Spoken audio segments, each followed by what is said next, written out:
we now have another example of the sheer cold-blooded and, well, frankly, outright evil nature of Israel. As if it isn't enough to actually blockade people from being able to send food and other necessary goods to Palestine as they really, really need it, as, you know, they have been suffering from the Nakba, the Day of Return protests that have been going on for some time now. Israel has decided that the best way to deal with ships that keep trying to run the blockade and get these necessary supplies to Palestine is to essentially create a sea border. Basically what they're doing is they're actually physically building a barrier so that you can't ship things to them.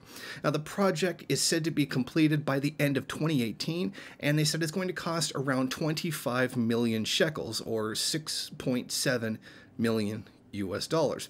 Now, this structure is going to stretch about 200 meters out into the Mediterranean Sea, further cutting off the Gaza Strip from Israel. In other words, you're going to have another big, huge physical barrier that prevents people from getting the necessary supplies to the country.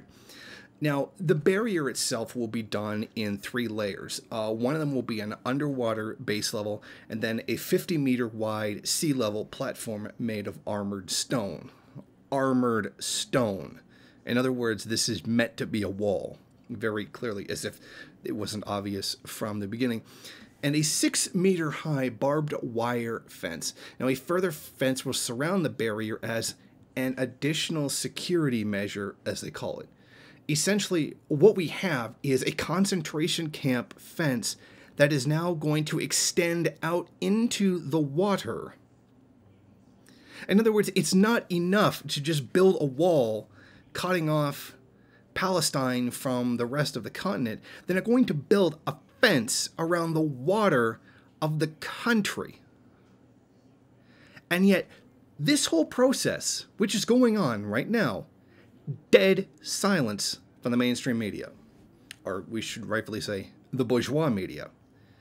And it's very obvious that they are fully complicit in this happening, whether they claim to be Democrat, Republican, conservative, or liberal, or even fake left.